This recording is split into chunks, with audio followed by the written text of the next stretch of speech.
Ladies and gentlemen, thank you for standing by, and I would like to welcome you to Arabian Drilling second quarter 2026 results conference call.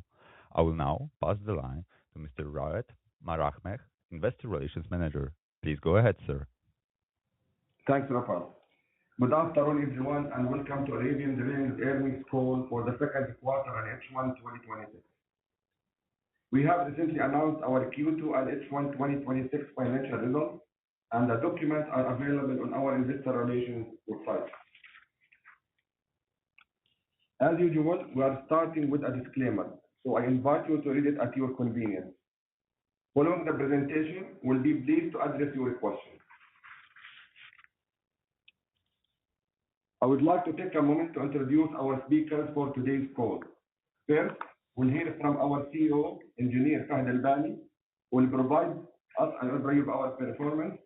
Then, we'll have our CFO, Mr. Khalid Mustafayev, who will take us through the company's financial performance for the second quarter and 6-month period of 2026. I would like now to hand over to our CEO, Engineer Fahd Al-Bani. Thank you, Raed. Assalamu alaikum and good afternoon, and thank you for your participation in today's call. Starting with our Quarter 2 2026 performance, it was a challenging quarter, primarily reflecting the lowest offshore activity level and overall utilization experienced in several years. Revenue was $765 million, down 6.9% quarter-on-quarter, outperforming our prior guidance despite the temporary suspension of several offshore rigs. EBITDA margin was 32.8%, while operating cash flow remained solid at $243 million, demonstrating the resilience of our business model despite these temporary operational headwinds. The quarter resulted in a net loss of $31.5 million, reflecting the reduction in high-margin offshore activity. While these results do not reflect the level of performance we expect from our business, it is important to view them in the context of exceptionally low offshore utilization experienced in the second quarter. Let me now put the quarter into the broader context of our first half performance.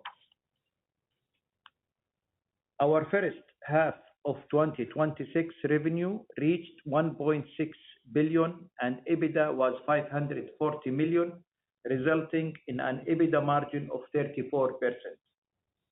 Compared to the first half of 2025, performance was impacted by the temporary offshore suspension and the absence of high-margin rig move that benefited the prior year period. Despite these headwinds and low offshore utilization level during the second quarter, we maintained a resilient EBITDA margin of 34% and generated operating cash flow of $524 million. This was supported by operational efficiencies and the early benefit of our cost optimization program. Importantly, activity levels have already started to improve following the quarter end, with 3 offshore rigs returning to operation, supporting our outlook for the rest of the year. Farid will provide more details later in the presentation on the second quarter and first half results and segment performance. Beyond the financial results, our first half performance continued to show the resilience of the underlying business and our leading position in the Saudi drilling market. We ended the period with backlog of $11.8 billion, up 7% year-on-year. Safety and operational performance remained strong, with both key metrics, TRIF and MBT, maintained at low levels. We completed 46 rig moves during the quarter with improved rig move efficiency.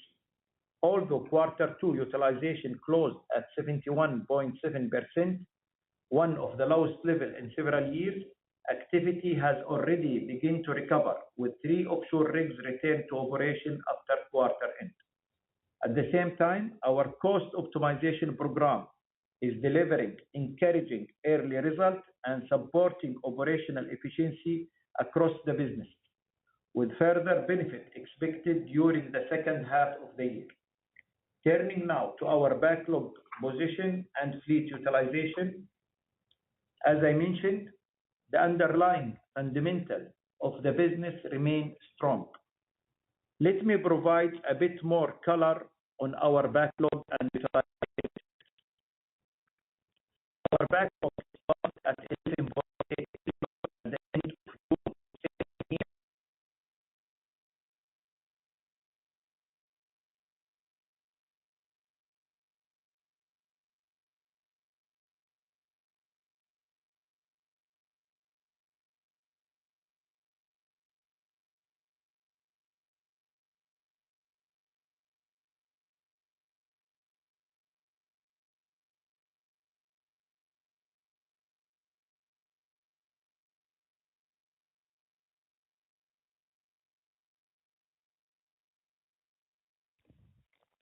Ladies and gentlemen, please stand by. We'll shortly reconnect with the host.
From here. Yes, please go ahead. Okay. Our contract renewal continue to progress as planned. Since our quarter one update, the number of contracts requiring renewal in 2026 has reduced from 18 to 15. This reflects one contract expiry moving into 2027, as well as two land rig contract termination, with the affected rig expected to return to service during the third quarter. The largest remaining renewal milestone is the 11 rig gas LSTK tender. The tender results are expected to be announced in August 2026, and the renewal process continue to progress as planned. Importantly, this tender represents the majority of our remaining near-term renewal activity.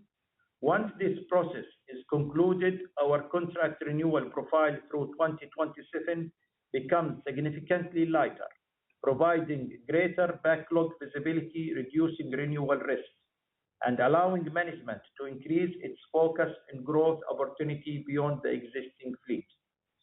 With a strong backlog, improving activity level, and more stable contract portfolio, we remain confident in our outlook for the business. With that, I will now hand over to Farid to discuss our quarter two and first half financial results in more details. Thank you, Fahad. Salam alaikum and good afternoon, everyone. Let me start with our quarter-on-quarter performance. Revenue declined by 6.9% quarter-on-quarter to 765 million, outperforming our prior guidance. The stronger performance was supported by continued improvement in the land segment, driven by better rig move efficiency, improved maintenance planning, and other operational initiatives, together with a full quarter contribution from the GCC project. EBITDA declined by 13.3% sequentially, with margins moderating from 35.2% to 32.8%. As expected, this was primarily driven by lower offshore activity and utilization during the quarter. However, the impact was partially offset by stronger land profitability and the early benefits from our cost optimization program, which started to gain traction during the second quarter. At the bottom line, we reported a net loss of 31.5 million compared to a profit of 7 million in Q1. This primarily reflects the lower EBITDA contribution during the quarter. From a cash flow perspective, performance remained resilient. We generated 254 million of operating cash flow despite offshore suspensions and ongoing reactivation CapEx, demonstrating the strength of the business and our continued focus on cash generation. Net debt remained broadly stable during the quarter. Net debt to EBITDA increased to 2.2 times, which we believe is to be the peak level for the year. This is primarily driven by the temporary reduction in last 12 months EBITDA and not by an increase in debt levels.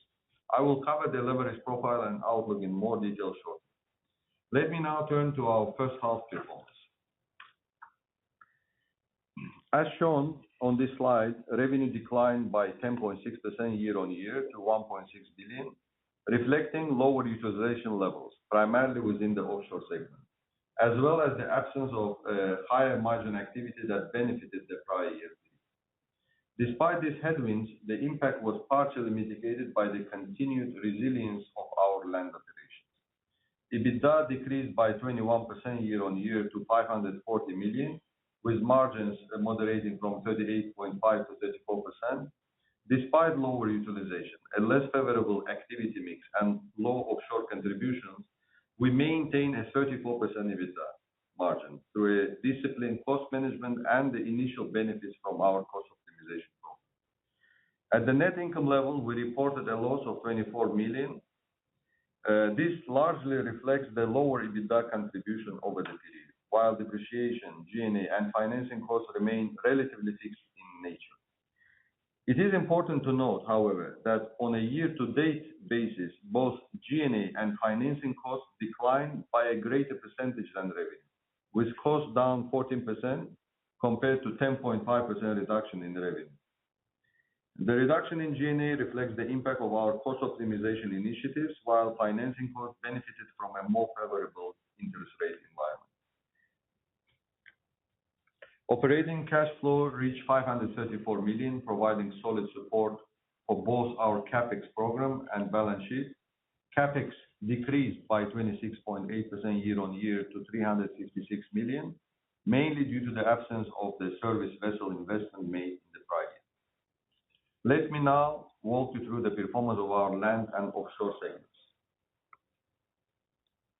Looking at the quarter-on-quarter changes, the most notable development was the significant shift in revenue mix resulting from the temporary offshore rig suspension. Offshore revenue declined by 37.3% during the quarter, reducing its share of total revenue from 33% in Q1 to 22% in Q2. As a result of the lower utilization levels, combined with our decision to maintain our core offshore workforce and operational readiness given the temporary nature of the suspensions, offshore gross profit margin declined from 32% to -6%. We remain confident that offshore profitability will improve as utilization level normalize in Q3 and Q4. At the same time, the land segment demonstrated a solid operational performance. Revenue increased by 8.2% quarter-on-quarter, increasing its contribution from 77% to 78% of total revenue. Gross profit margin improved significantly from 2.2% to 14%, supported by higher activity levels, improved rig move efficiency, and other operational improvements across the sector. Importantly, a number of these improvements are structural in nature and expected to support performance beyond the current quarter. Looking at the first half performance, total revenue declined in both segments compared to the prior year, with land revenue down 10.7% and offshore revenue down 10.3%, with revenue mix remaining broadly unchanged and profitability declining in line with activity levels. Let me now walk you through the key drivers behind the change in net income from Q1 to Q2. We started the quarter with a net profit of 7 million. As discussed earlier, the largest impact came from the temporary offshore rig suspensions, which reduced earnings by approximately 127 million. But this impact was offset by a number of mitigating factors. First, we benefited from approximately 11 million of one-off items during the quarter. Second, our GCC operations contributed 18 million, reflecting a full quarter of activity compared to the prior period. And finally, operational improvements, cost optimization initiatives, and other efficiency measures contributed approximately 59 million. As a result, Q2 was closed and net loss was limited to 32 million. While the quarter was clearly impacted by temporary offshore suspensions and what we believe was the most challenging quarter of the year, this bridge highlights the effectiveness of the mitigation actions taken by management. More broadly, it also demonstrates the resilience of our business model, the strength of our land operations combined with our offshore business and started regional activities provides a diversified earnings base and helps reduce the impact of temporary disruptions affecting any single segment. Let me now turn to cash generation and liquidity. Despite the temporary offshore suspensions and the ongoing reactivation program, cash generation remained resilient during the quarter. We started Q2 with a cash balance of 566 million and generated approximately 251 million of EBITDA during the period. Working capital remained well controlled with a modest outflow of 27 million during the quarter. We invested 181 million of CapEx during the quarter, primarily related to rig reactivations and maintaining readiness to support the anticipated activity level. In addition, we had other regular outflows during the quarter. As a result, we closed the quarter with a strong cash balance of approximately 489 million. Overall, we remain focused on cash generation, working capital discipline, and maintaining a strong balance sheet. Let me now wrap up the financial section with a look at our debt profile. Net debt remained broadly stable quarter on quarter at approximately 2.4 billion. Looking at the year-on-year trend, net debt declined by 10.3%, reflecting continued loan amortization together with our ongoing focus on cash generation and balance sheet discipline. Let me briefly address the movement of net debt to EBITDA, which increased from 2 times in Q1 to 2.2 times in Q2. This increase was driven by a reduction in last 12 months EBITDA rather than an increase in debt levels. The EBITDA was impacted by the suspensions experienced during the second half of last year when the total utilization declined to 75%, as well as the additional temporary offshore suspension experienced in Q2 this year. Looking ahead, we believe Q2 represents the peak leverage level for the year. As activity recovers, EBITDA strengthens and scheduled amortization continues. We expect net debt to EBITDA to trend down progressively and fall below 2 times by the end of 2026. Overall, we remain comfortable with our liquidity position, debt maturity profile, and balance sheet strength. That concludes the financial update. I will now hand over back to Fahd. Thank you, Farid. Let me now turn to our outlook for the third quarter of 2026 and our key priorities. Looking ahead, we expect the third quarter revenue to increase by approximately 4 to 6%, supported by the return to service of 3 offshore rigs. While only part of the benefit will be reflected in the third quarter, we expect a strong contribution in the fourth quarter. Our full-year CapEx guidance remains unchanged at 700 million SAR. While the second quarter reflected the full impact of the offshore rig suspension, the financial effect was significantly mitigated through disciplined cost management.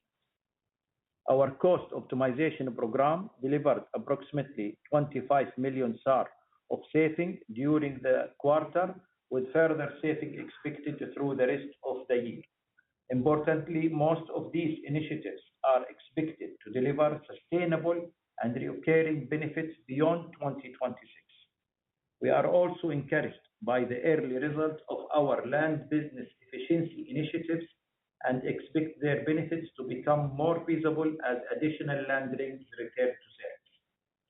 As we move through the second half of the year, our focus is increasingly shifting from utilization recovery and operational optimization toward growth and expansion opportunities.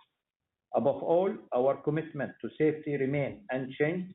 Safety is at the core of every operational decision we make as we continue to deliver strong operational and financial performance while maintaining the highest standard across our operation. With that, we conclude today's presentation, and I will now hand over to Rafael to open the floor for questions. Thank you. So we will now move to the question and answer section. If you would like to ask a question, please press star 2 on your phone and wait to be prompted. If you're dialed in by the web, you can type your question in the box provided or request to ask a voice question. So our first voice question comes from Ricardo Rezende, Morgan Stanley. Please go ahead, Ricardo. Your line is now open. Hello, good afternoon. Thanks for taking my question. I have one question, just one of the final remarks about the focus shifting back to growth. Would you be able to provide us some color on what's the latest on upcoming tenders and how you're positioning the company? In the past, you were very active on some of those unconventional gas tenders. So when you look forward, would you be a bit more focused on land versus offshore? And then when you look at other geographies as well, what would be the appetite to look at some tenders in Kuwait, Oman, or other GCC countries? Thank you. Thank you for the question.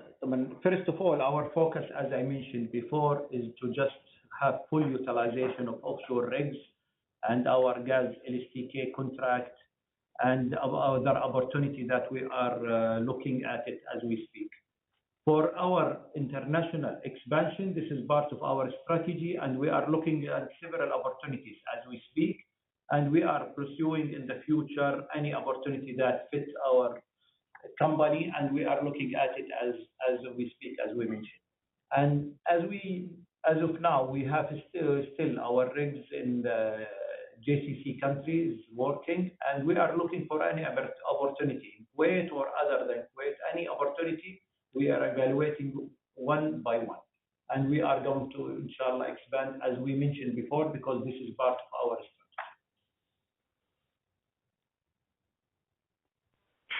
Thank you. And if I may follow up, we've seen some of other companies looking at doing M&A in the region as a way of expanding internationally at some very decent valuation.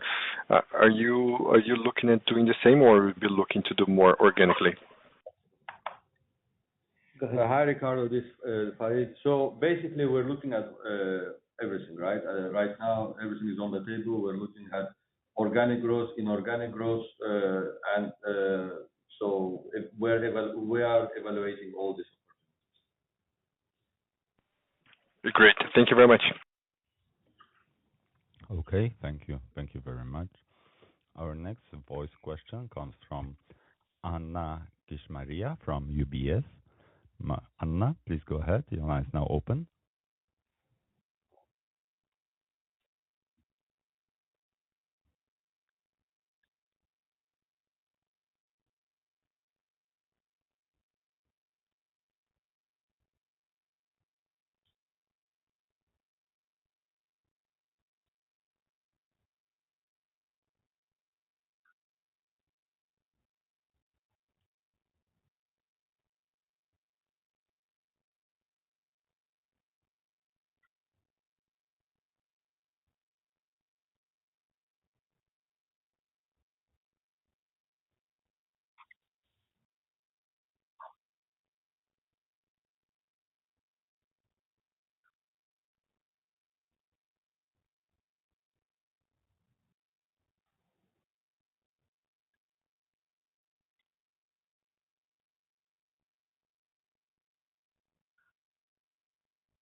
Thank you for the question. First, to answer your first question, is there is risk now or something? We don't see any risk, and hopefully we will announce this LSTK as we mentioned this month in August. And the second question, we are looking for 11 rigs as we speak now. However, there is potential to increase the number of rigs, and we will put it also in the announcement. If there is any increase more than the 11 rigs, we will announce it also in the time. For your third part, go ahead. On dividends, maybe to give a bit background, as you remember, the decision was back in 2025, board took a decision to pause dividends. And this decision was driven by the suspensions that happened in 24, 25 and resulted in overall losses for the year, for 2025. So this was a prudent decision aimed to protecting our long-term interests of our shareholders by preserving cash and prioritizing capital allocation. At that time, board also noted that dividend policy would be reviewed as market condition and business performance improve. So at the moment, board continues to evaluate the situation closely and will revisit the dividend decision and will communicate any updates in due course.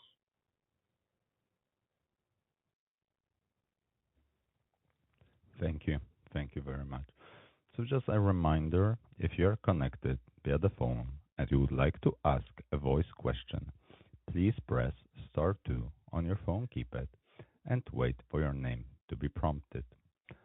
If you're connected via the web, you can also request to ask a voice question or send your question as a text. Our next voice question comes from Alex Comer from JP Morgan. Alex, please go ahead. Your line is now open. Yeah, just a real quick one for me. In the onshore business, you mentioned that some of the changes that lifted that margin were structural. Is that margin that you achieved in the second quarter, is that a good proxy for the rest of the year, or should we expect that to drift down a little bit as we go forward? Yeah. Hi, Alex. Thanks for the question. So, look, we had a very, very big improvement in Q3 in land margins, right, from 12% to 14% on gross margins. So, majority of that improvements are coming from structural changes. So, yes, they will stay, but obviously we had some one-off improvements as well. So, probably it's a good proxy for the rest of the year, but it includes some one-off items in Q2. Definitely will be improvement compared to Q1. Okay. Thanks, guys. Thank you. Thank you very much. Our next question is a text question from Rabi Musa, QIC Asset Management.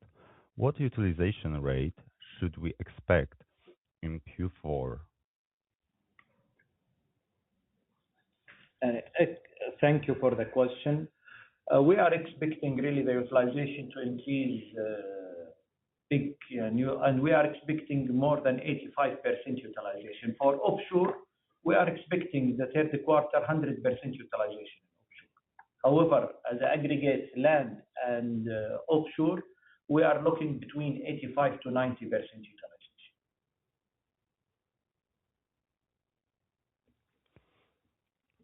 Okay, thank you. Thank you very much. Our next voice question is from Eldar Kaziet, HSBC. Eldar, please go ahead. Your line is now open. Thank you very much for the presentation. Just a quick clarifying question for me, please, on your third quarter guidance. It seems to imply that the onshore revenue will be slightly weaker quarter-on-quarter, offsetting the stronger offshore performance. Is that the correct conclusion? Thank you. Hi, Eldar. Yes, that's a fair conclusion. Partially, the activity in Q3 for land business will be impacted by the timing of the reviews. Yeah, so that's a timing impact. It is not material, but there is some impact for Q3 compared to Q2. Thank you very much. Very clear.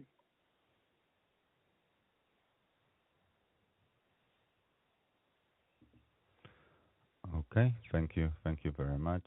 Just another quick reminder, if you are connected via the phone and you would like to ask a voice question, please press star two on your phone keypad and wait for your name to be prompted. If you're connected via the web, please request to ask a voice question or send your question as a text.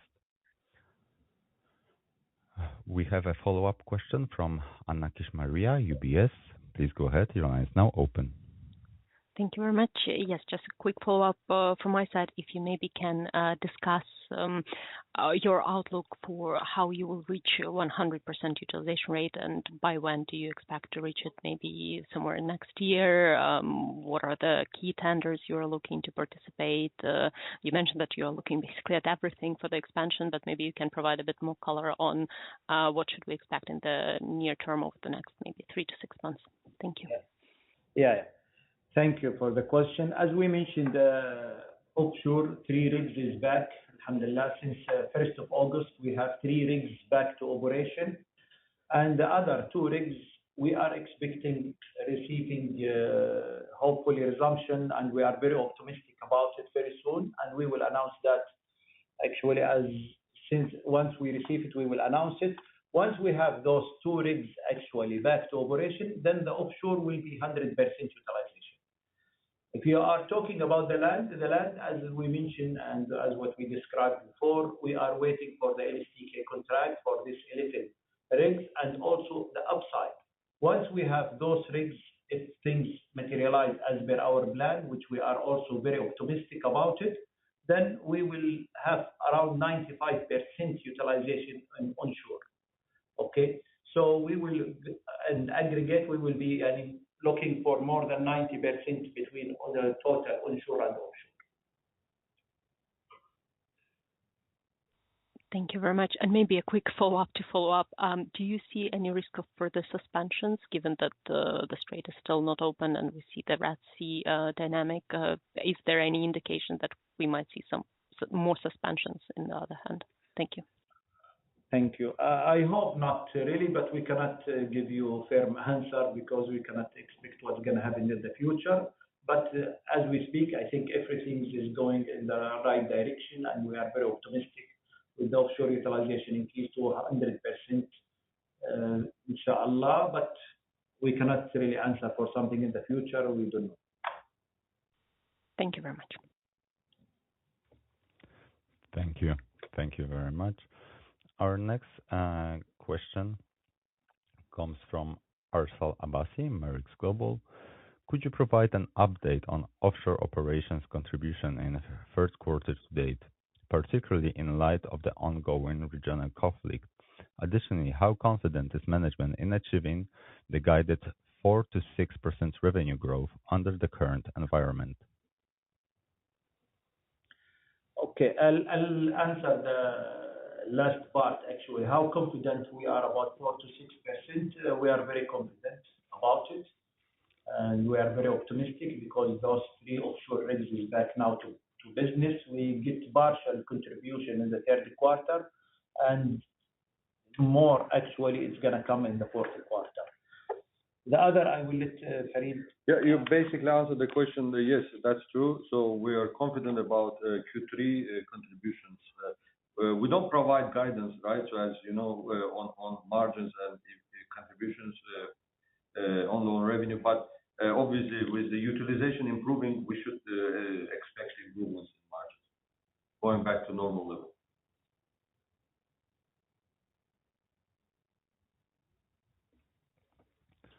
Okay, thank you. Thank you very much. Just a final reminder, if you would like to ask a voice question and you're connected via the phone, please press star 2 on your phone keypad and wait for your name to be prompted. If you're connected via the web, you can also request to ask a voice question or send your question as a text. I'll just give a moment or so for any additional questions to come in.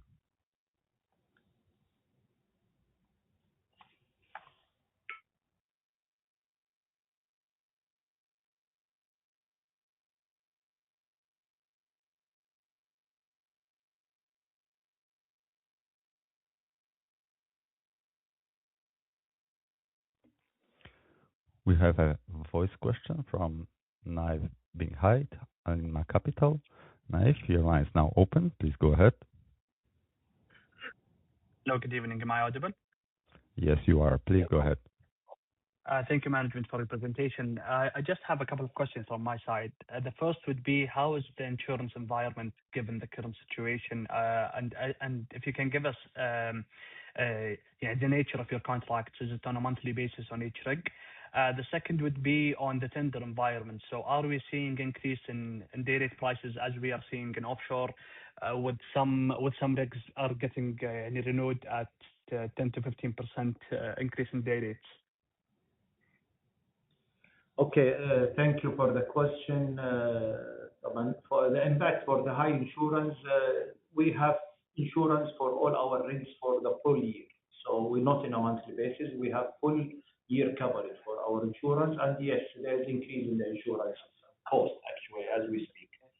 For increase in the tender, I think if I understand you right, we don't have now actually new tender.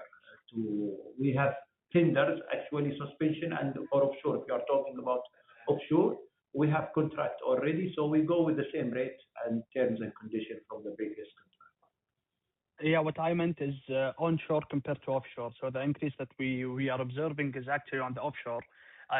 Is it applicable on onshore as well? No, onshore, I think it's the same. There is no change. We are not expecting a change in the tender pricing because the insurance, even for onshore, is not that much impacted. Okay, the impact in the insurance in the offshore only. Great. Okay, thank you, management. Thank you.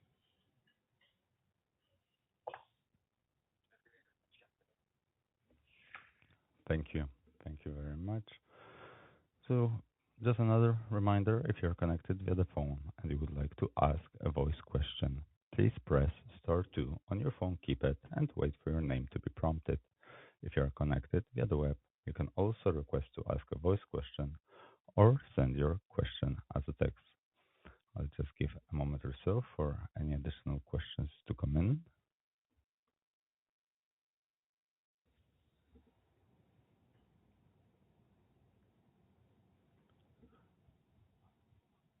Okay, we have a voice question from Nada from GIB Capital.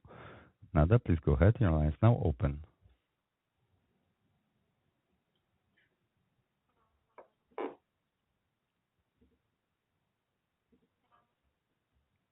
Nada, please go ahead. Your line is now open. If you're using an external microphone. Hi. Can you hear me? Hello. Sorry, we can hear you, but your voice is very low.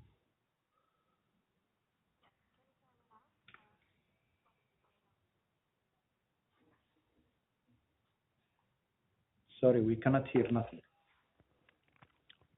Sorry, Nada, we cannot hear you. Perhaps you can try reconnecting or check your microphone and we can get back to you.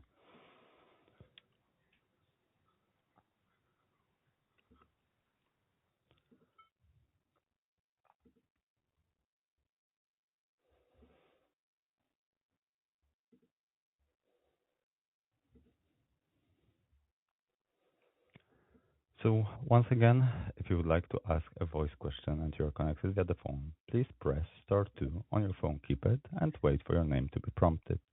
If you are connected via the web, you can request to ask a voice question or send your question as a text. I'll just give a moment or so for any additional questions to come in.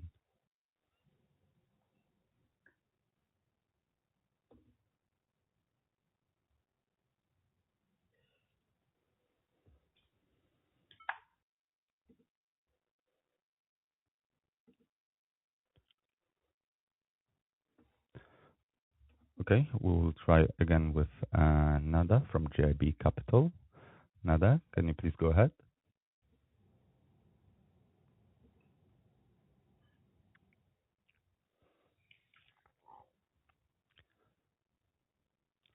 Nada, unfortunately, we still cannot hear you.